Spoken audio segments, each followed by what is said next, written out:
there, everybody. Tony Porter, Cards and Dice TV. Learn to play Fall Classic Baseball.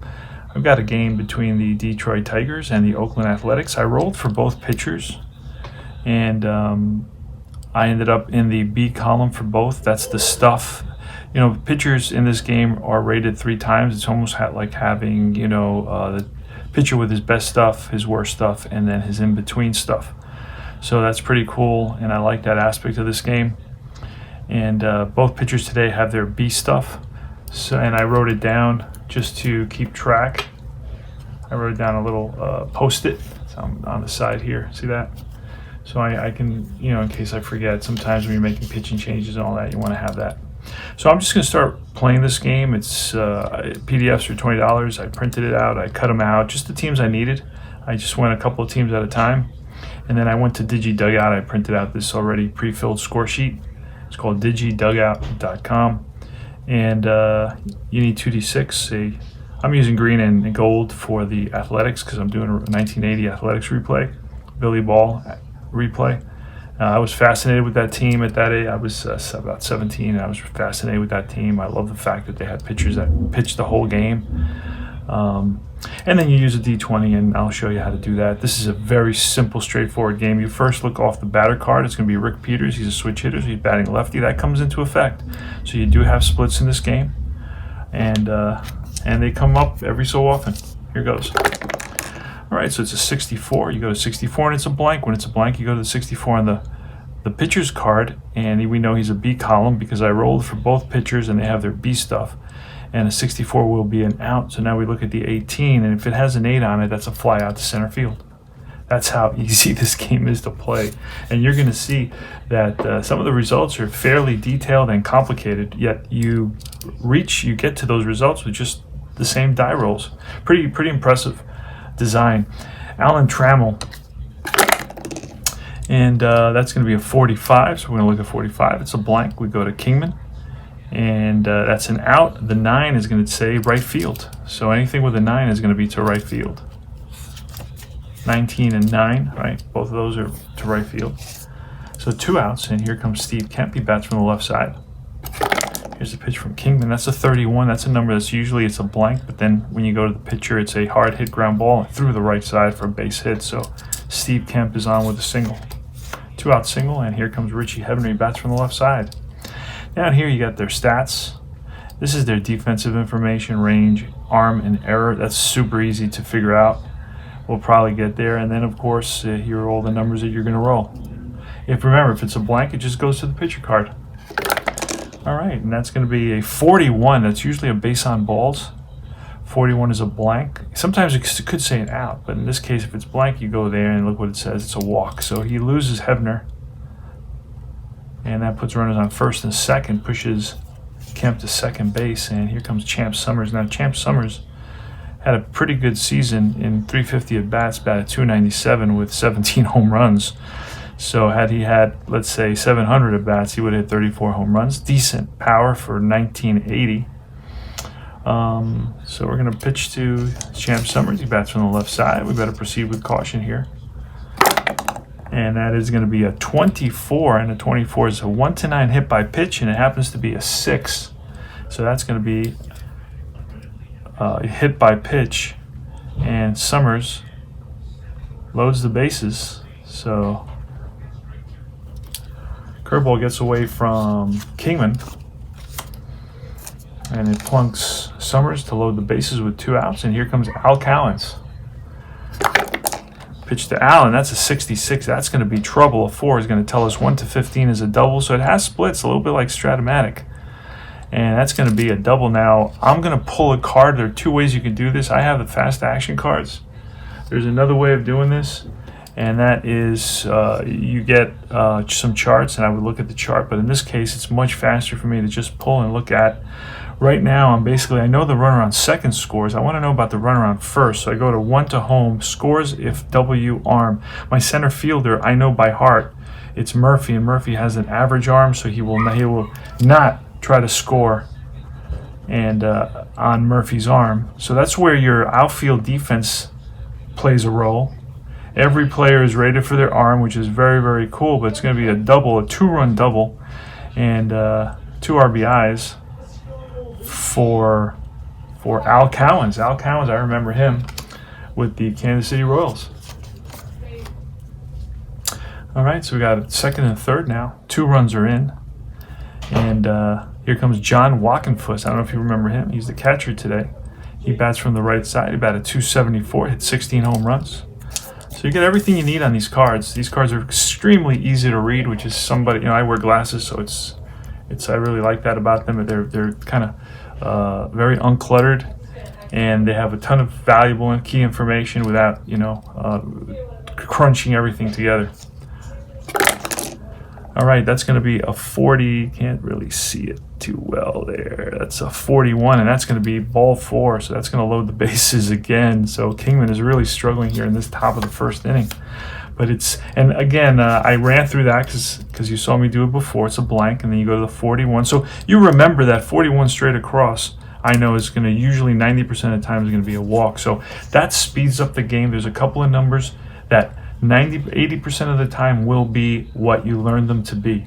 Some of the numbers, not all of the numbers, because I like the fact that the numbers change, because then every card makes every card unique. That's one of the aspects that I really like about Strat. Strat had every player had a unique card, and I really like that. Whereas in APBA, I knew what the result was by just looking at the die roll. I didn't even have to look at the guy's card, and that's one aspect of APBA that turned me off. I really liked to have every player as an individual, and that's what this game has. That so and this has its APBA flavor as well, because 66 is usually, doubles are usually pretty good, just like in APBA. So it has its influence, its APBA influence, it's got its Strat influence, but then it's got a lot of modern influences, especially with the ballpark card and the pitcher batter interaction and all that stuff. So here comes Tom Brookens. Brookens batted .275 with 10 home runs. So the Tigers in 1980, from what I see, have a pretty good team. Now I have their information here. Let me see how they did in 1980. I just had it out. Don't know what I did with it, man. Just had it out. So anyway, I don't have it now, but I can grab it real quick. You get all the players with this game. Every single player. So that I play. Okay, here it is. Here's a ballpark card, and it gives you some information on they were 84 and 78, so they were 6 games above 500. Not too bad. Sparky Anderson was the manager, and here is their unique ballpark, Tiger Stadium ballpark, effects, modifiers. All right, but we are in Oakland Athletics in the Oakland Alameda County Coliseum in this game. All right, Tom Brookens, let's get out of this half inning. It was quick first 2 outs, but then a single, a walk, a hit by pitch, a double, and another walk. Has the bases loaded with 2 runs in already, so the A's are already down 2-0. Here comes Tom Brookens. See what we roll. And that is going to be a 66, exactly what you don't want to roll if you're the Oakland Athletics. And that's going to be a drive in the gap, and that's going to split the outfield and roll to the wall. 1-run scores, 2-run score. Will Wockenfuss. Now we got to look at his speed. Okay, so individual player speed, and that has to do with runs scored.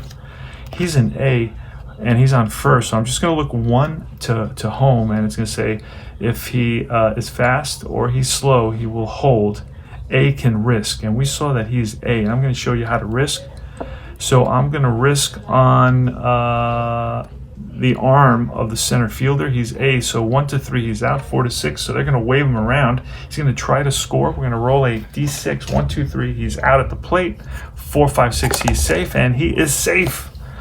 A bases clearing 2-out double by Tom Brookens, and puts the Tigers up 5-0 here in the top of the first inning.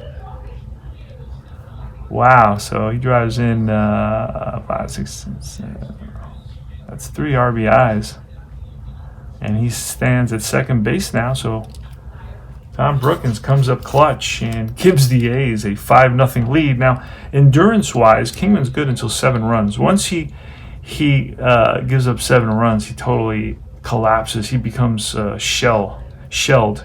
And you definitely don't want to have any pitcher pitching when they're shelled, because that is a nightmare. So let's see if he can get through this inning and he can settle down after this. We got to try to get some innings out of him, because I don't want to wear out my whole bullpen. they will get tired because I input all this stuff into the replay PC baseball game, and they do get tired. So then I won't have them for the next game if I need them. So here's a pitch. And that's a 34. This may get us out of the inning. I hope so, but no, this is banged up the middle for a base hit, played on a hop by the center fielder Murphy. So the merry-go-round continues, and here is Rick Peters with the bases loaded. I'm sorry, Rick Peters with a runner on first, and runners on first and second. So now we got Peters. Let's do it. See if Brian Kingman can get out of this inning, because I know he'll settle down if he can get out of this inning. I don't know that he will, though. That's a 25, and that finally is an out. 14. The 4 tells us to ground ball to second, and I'll just make it a ground to second. I could make it a 4-6, but it really doesn't matter. I don't keep track of defense. So now in this case, this is a unique way of handling this, and this is the way I do it. When I bat around, I basically just do a line, and usually I'll put an arrow for the next inning, but in this case, the next inning I'm going to continue right down here. All right, because usually the next inning they won't bat around again, and then the third inning will actually be the third inning. So that's the way I handle that. I used to do it a little bit differently, and I used to add another column at the end, and that used to throw my whole game off. So I don't do that anymore. But that's about it for the Tigers in the top of the first. They score 5 big runs on 1, 2, 3, 4 hits. Oh, you know what? I never checked that runner at second base on that single. There was a runner on second base. I never did anything with him, and I never checked. I should have checked. So let me pull a card right now on that single, and F for A arm scores to left field. Nope, but Henderson has, with 2 outs, they all score. So that was an RBI single. Sorry, I forgot. I was kind of not focused on the game and just focused on explaining everything. So that's an RBI single. That's 6 runs that came in. We lost track of 1 run there on the 4 hits and the couple of walks and a hit by pitch. So wow. So the A's right off the bat are down 6-0. And leading off the next inning will be Alan Trammell. All right, so it's Milt Wilcox. He's a right-handed pitcher. He's going for the Tigers, and here goes Ricky Henderson. I'm just going to do 1 inning. That's a 24. 1-5 is a hit by pitch, and it's a 5. I don't know if you could see that. So 24 on Ricky Henderson is a hit by pitch, and that's a split. So it's a 1-5. Otherwise, it would be an out. And then plus there's a plus sign, and that's an automatic stolen base attempt. So it will be a hit by pitch. And now we're gonna go. So we already used this D20, so we're gonna roll again. Now whatever Wackenfuss is, he could give us a -2 or a +2. I'm not worried about that right now because Ricky Henderson is way up there. He's 16 in terms of stolen bases. He did steal 100 bases. So there he goes, a throw down, and he is safe. Not only is he safe, this could be 1-5 could be an error on the catcher. Oh, that's probably going to be an error on Wackenfuss. And we have to check out Wackenfuss here, and his error rating is a 2. So that will be a ball that goes into center field. And Henderson will go to third on the E2. So it's a stolen base. It's a hit by pitch, stolen base, E2. And Henderson finds himself at third. So yeah, even 6 run down early in the game, I'm running because this is Billy Ball, and it's still early in the game. You still, we want to score a run here, run there, and eventually, get our way back, scratch and claw our way back into this game. So Dwayne Murphy and Detroit is going to. I'm going to play the infield in. Just because there's a runner on third and there's nobody else anywhere. So I'm just going to play the infield in. That's a 21. That's a strikeout. So Milt Wilcox strikes out Murphy with a slider. And here's Wayne Gross, third place batter. He's a third baseman. Again, the infield is in. And that's a 35. 35 is a blank, and 35 is an out. An 18. That's a fly to center field. And we are with a runner on third. That is going to say advance. S potentially could hold, but it's just be a sacrifice fly, and the A's are on the board just like that. All right, so Tony Armas with 2 out, nobody on, 6-1 now. and that's a 65. That's usually a home run number for this is interesting. So I'm glad you're watching this, and it's a home run against the pitcher card. So we're going to look at the pitcher home run number 65. Now remember that Milt Wilcox was a B. It's going to be 1 to 14 is going to be a home run. He's got no negatives there. So sometimes batters have negatives. Batters who don't hit very many home runs but still hit some, they'll have a negative. In this case, there's no negative, so it's straight up 1 to 14. And look what that is. That's an 8. That falls within the 1 to 14. So that's a deep drive off the bat of Armas, way back left field. That ball is out of here. 6 to 2, just like that. Tony Armas leads the team in home runs, by the way, which is realistic because he did hit 35 home runs in 1980. And did lead the team. So you'll find that the results for this game are extremely accurate. And Tony Armas picks up an RBI. He's batting cleanup today. 2 outs and 6 to 2 the score. And here's Mitchell Page. He bats from the left side. Mitchell Page is a DH today. That's going to be a 54. Now that's a 54 chart. Okay, 54. The fighting 54s. The 54 chart is going to take us to this card right here. It's a wild, and it's against fly ball center field, roll against the E rating for the center fielder. That's a 13. So usually the E ratings are not that high. In other words, Peters is pretty high in center field. It's a 10, but 13 is beyond that. If it would have been, and yeah, I'll show you. You get these cards with defensive information cards, so you don't have to look at individual cards. You can see his error rating is a 10, and we rolled over that, so there is no error. If you would have rolled within that, it would be an error. So that's a ball that Peters runs down, and that retires the side. So now I'm going to show you how to see the way I do it. I just put a little arrow there, and then now I know that Newman is going to be leading off the next inning, the bottom of the second. So let's fill out a box here. 2 runs on 1 hit, the home run, and it's a 6 to 2 ball game. So the A's slowly are creeping their way back into it. Now let me show you how I finish this. And Alan Trammell's leading off. Brian Kingman should settle down. I mean, it's unusual that he doesn't. A 46, that's interesting. First of all, he's got no park home runs. That's the first thing. A 46 is ballpark card. So if ballpark card, he's a righty. So against a righty, he's going to be a home run. But if it says no home run, he doesn't hit a home run and use code 8, which is a fly to center field. So that's a ball that Murphy runs down in center. So again, let me go over that because I did that real quickly. I rolled a 46, so I look at the batter. It says no park home run. 46 is always ballpark card. And sometimes it'll say home run, or sometimes it'll say no home run. So in this case, he cannot hit a home run. If it says no home run, just because he'll meet his home run quota without that. Just with the home run of 65, he'll hit the 9 home runs that he needs. So he doesn't need a ballpark home run. So it would have been a home run there, but since it says no home run, no ballpark home run, it's just a fly out to center field. And I usually don't. Everybody holds on that. I'm not sure if that's in the rules, but that's how I play it. I believe it's in the rules. All right, so 1 out, and here's Steve Kemp. That's a 14. A 14 is an out of some kind. A 20, I know, is a line out. The 4, you look at the second number. And so on some of these, it'll either be the D20 that'll tell you who it's to. In certain cases, there's like 3 numbers out of 20, and you'll memorize those after you play it.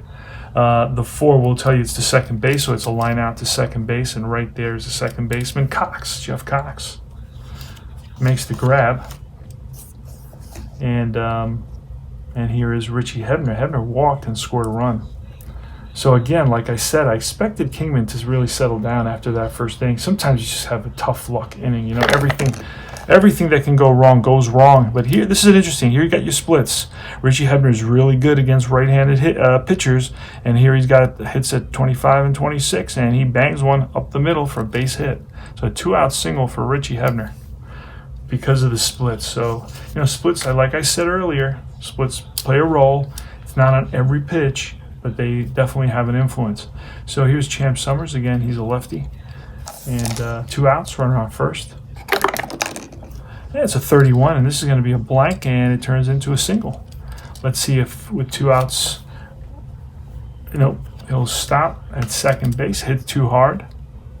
So he rips one to right, and one hop, and Hebner will stop at second base with 2 outs. So you got first and second. Here comes Al Cowens. Al Cowens hit that 2-run double in the first inning. So again, Kingman is in trouble a little bit here. So you got the first 2 quick outs, just like he did in the first inning, but getting that third out is where he's struggling.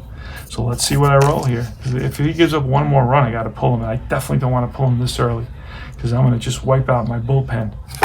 And I hate to do that. This is a 26, and oh, we got lucky here. Al Cowens is a righty, so he hits lefties very well. Again, another splits number, but this time it's against lefties. And since Brian Kingman is a righty, there will not be a hit. We're going to look at the 9, which is an out. And remember I said 7 is left field, 8 is center field, and 9 is right field. So that's a fly ball to right field. Near the line is Armas, and he hauls it in. So, like I said, that's why I do that. When we bat around, I usually just put the line there. Now what I'm going to do for the 3rd inning is put that arrow. See that? Put that arrow in the top of the 3rd inning. So John Wockenfuss will be leading off.